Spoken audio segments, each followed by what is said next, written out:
आज की रात मेरा दर्द मोहब्बत सुन ले, कप कपाते हुए होठों की शिकायत सुन ले।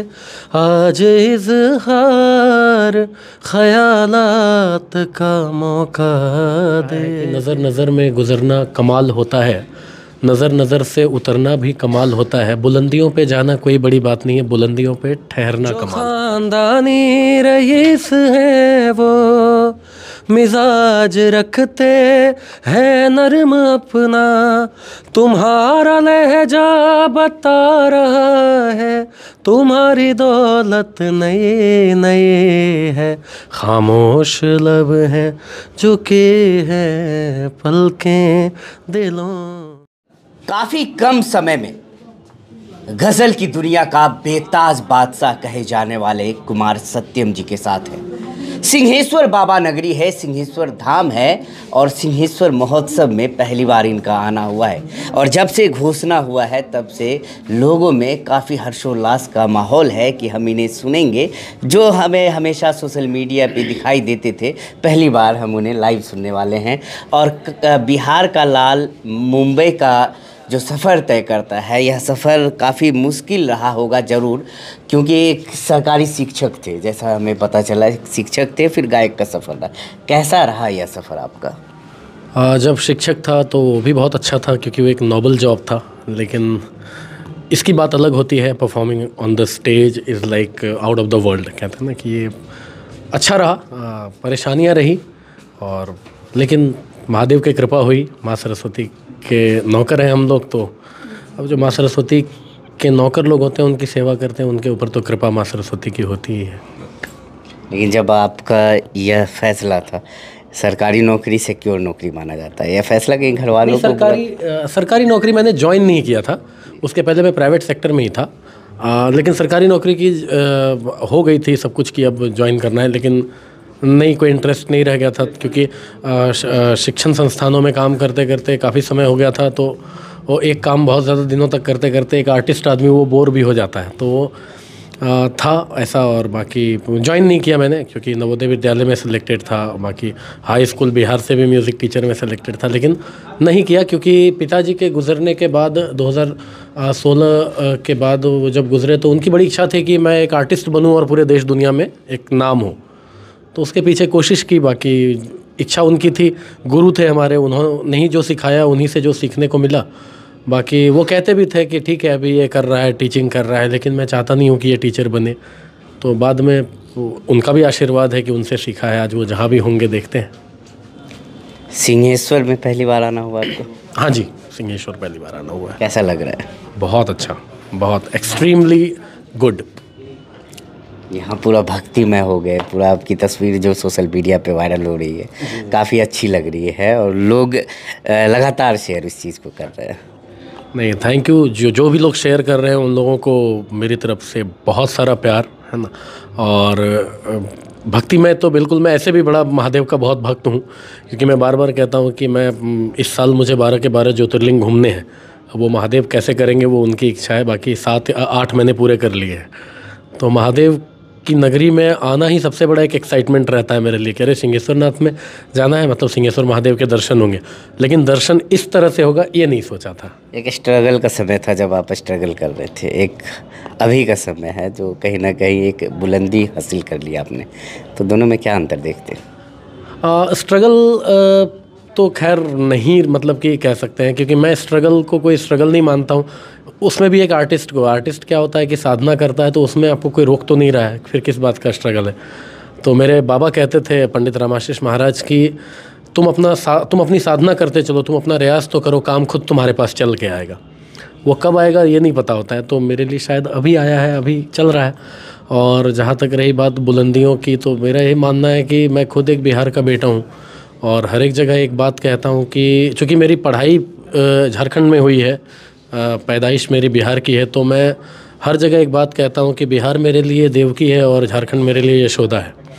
तो और बुलंदी की बात है तो एक बहुत अच्छे शायर ने कहा है कि नज़र नज़र में गुज़रना कमाल होता है, नज़र नज़र से उतरना भी कमाल होता है, बुलंदियों पे जाना कोई बड़ी बात नहीं है, बुलंदियों पे ठहरना कमाल होता है।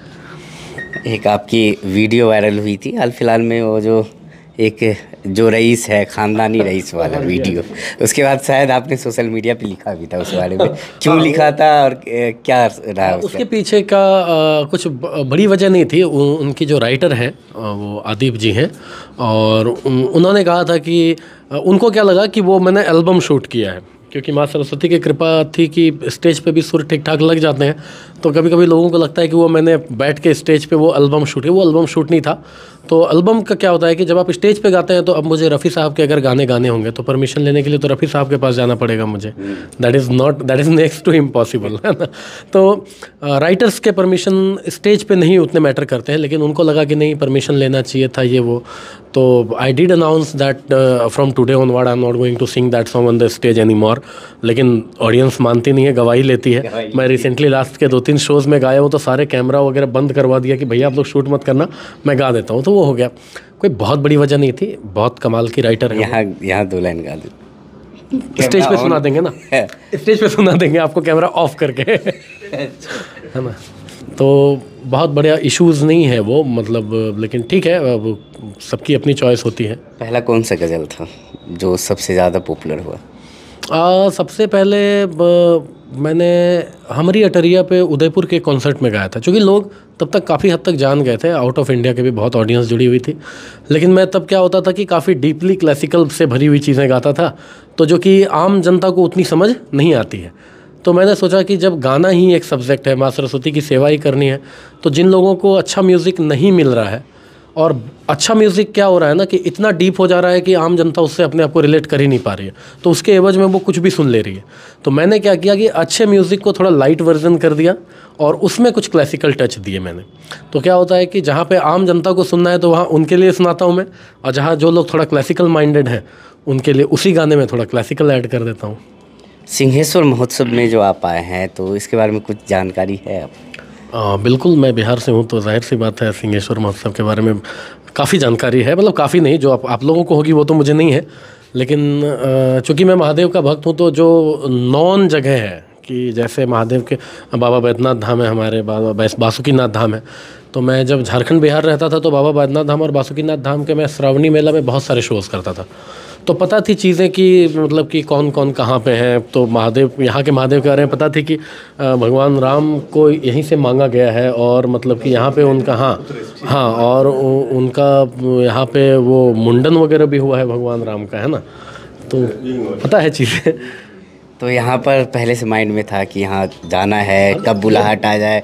बहुत टाइम से था, मतलब कि लगभग मैं समझ लें कि 7-8 सालों से सोच रहा हूँ इस चीज़ को कि मधेपुरा में सिंहेश्वर का दर्शन करना है महादेव का। तो आज कृपा हुई उनकी। थोड़ी देर के बाद आपकी परफॉर्मेंस है, जनता वेट कर रहे हैं, लेकिन 2 लाइन दर्शकों के लिए हमारे चैनल। अच्छा ठीक है।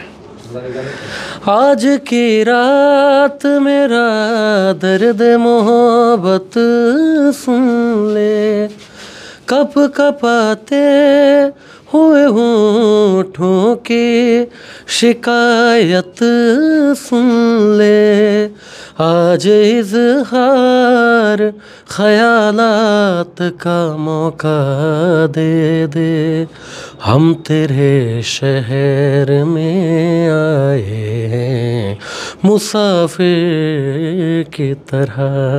Thank you. आपकी कई सारी दीवानी भी है, जो लड़कियां हैं वह जानने का प्रयास करती रहती है, अब शादी हो गई?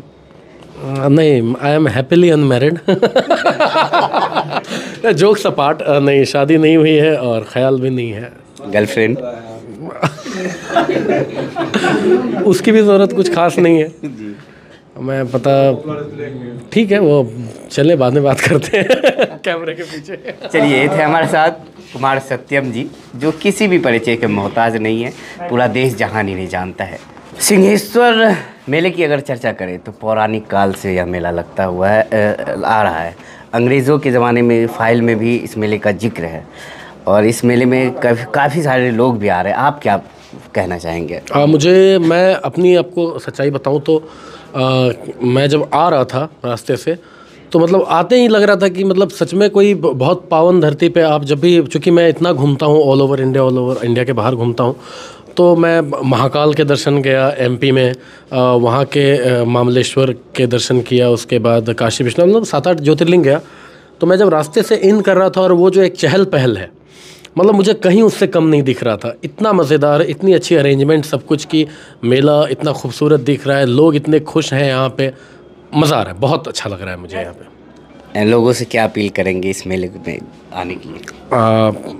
मेले में आएँ, और जो बाहर से कलाकार आ रहे हैं हम जैसे, हालांकि मैं तो यहीं का हूँ, फिर भी रहना बाहर होता है, तो सबकी हौसला अफजाई करें, सबको प्यार दें, आशीर्वाद दें और मेले का मज़ा लें। मेले का मज़ा लें, क्योंकि ये काफ़ी पुराना मेला है। एक लास्ट सवाल आपसे होगा कि आप सिंहेश्वर आए, बाबा नगरी गए, पूजा वूजा किए, सारे चीज़ किए, अब यहाँ पे कुछ ही समय के बाद परफॉर्मेंस है, क्या कुछ माइंड में चल रहा है, क्या गाना है, क्या सुनाना है लोगों को? क्योंकि क्राउड अलग अलग होता है, बिहार का क्राउड और मधेपुरा का क्राउड कुछ अलग है, सहरसा का, यूपी का क्राउड कुछ अलग सुनने के लिए मांगता है, महाराष्ट्र का कुछ और। आप तो पूरे देश में परफॉर्मेंस करते हैं, यहाँ की क्राउड के लिए क्या क्या सोच के आए हैं कि ये सुनाएंगे, ये सुनाएंगे, ये सुनाएंगे? मैं पर्सनली कभी सोच के नहीं आता हूँ ये, मतलब मैं अभी कुछ देर पहले भी किसी ने पूछा था मुझसे, तो मैं यही बताया कि मैं स्टेज पे बैठता और माँ सरस्वती का जो आदेश होता है, वो आप लोग जितने वीडियोस देखते हैं, मतलब दैट इज़ वेरी, मतलब कि क्या बोलते हैं, स्पॉन्टेनियसली, इतना मतलब ऑल ऑफ अ सडन कि अब जैसे कि इतना का नाम बना है आप लोगों के दुआओं से, आप लोगों के प्यार से, महादेव की कृपा से, कि सारी दुनिया जानती है। तो मुझे इतना पता है कि ये जो लोग मुझे बुला रहे हैं, मैं जो गाता हूँ वही सुनने के लिए बुला रहे हैं, तो अब उसी में से जो कुछ अच्छी चीज़ें हैं तो कोशिश करूँगा कि सामने से अगर डिमांड भी आ जाए तो वो भी कर, बिल्कुल कोशिश रहेगी उन लोगों को सुनाने की। खानदानी रईस वाला गा दीजिए तो अच्छा।